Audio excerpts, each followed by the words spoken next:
Hi hello. അപ്പോൾ weekend evening vlog 2 ആണ് കേട്ടോ. അപ്പോൾ ഇപ്പോൾ നമ്മൾ പോകുന്നത് ഫുജീറ മാളിലേക്കാണ്. മെയിനായിട്ട് പോകുന്നത് നമുക്ക് കുറച്ച് ഗ്രോസറി എല്ലാം മേടിക്കാനുണ്ട്.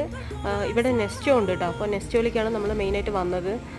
പിന്നെ അങ്ങനെ മാളിലെല്ലാം കയറിയിട്ട് കുറേ കാഴ്ചകളൊക്കെ കണ്ട് കുറച്ച് ഫോട്ടോസും വീഡിയോസൊക്കെ എടുത്തിട്ടുണ്ടായിരുന്നു. നല്ല മാള്. ഞാനിവിടെ ഒരു 4-5 പ്രാവശ്യം വന്നിട്ടുണ്ട്. നല്ല മാളാണ്.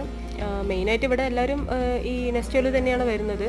പിന്നെ അത്യാവശ്യം വീക്കെൻഡ് ആയതുകൊണ്ട് നല്ല തിരക്കും ഉണ്ടായിരുന്നു. അപ്പോൾ ആദ്യം തന്നെ ബിസ്ക്കറ്റിലോട്ടാണ് കണ്ണ്. കാരണം ആളിങ്ങനെ പറയുന്നുണ്ടായിരുന്നു ചായയിൽ മുക്കിയിട്ട് ബിസ്ക്കറ്റ് കഴിക്കണമെന്ന്. കുറേ ദിവസമായി ചായയും കാപ്പിയും ഒക്കെ കുടിച്ചിട്ടും. പിന്നെ ഞാൻ അവിടെ വീട്ടിൽ നിന്ന് വരുമ്പോൾ തന്നെ എനിക്ക് കുനാഫ കഴിക്കണം, കുനാഫ വാങ്ങണം എന്നൊക്കെ പറഞ്ഞിട്ടുണ്ടായിരുന്നു. അങ്ങനെ കുനാഫ എടുത്തിട്ടുണ്ടായിരുന്നു. പിന്നെ കുറേ ഈ കറുമുറു സാധനങ്ങളും എല്ലാം കണ്ടിട്ട് എൻ്റെ കണ്ണൊക്കെ ഇങ്ങനെ തള്ളിപ്പോയി. പിന്നെ അങ്ങനെ നമുക്ക് വേണ്ടതൊക്കെ കുറേ ഫ്രൂട്ട്സും വെജിറ്റബിൾസും എല്ലാം എടുത്തിട്ടുണ്ടായിരുന്നു. പിന്നെ രാത്രി കഴിക്കാനായിട്ട് ചിക്കൻ ലോലിപോപ്പ് മേടിച്ചിട്ടുണ്ടായിരുന്നു കേട്ടോ.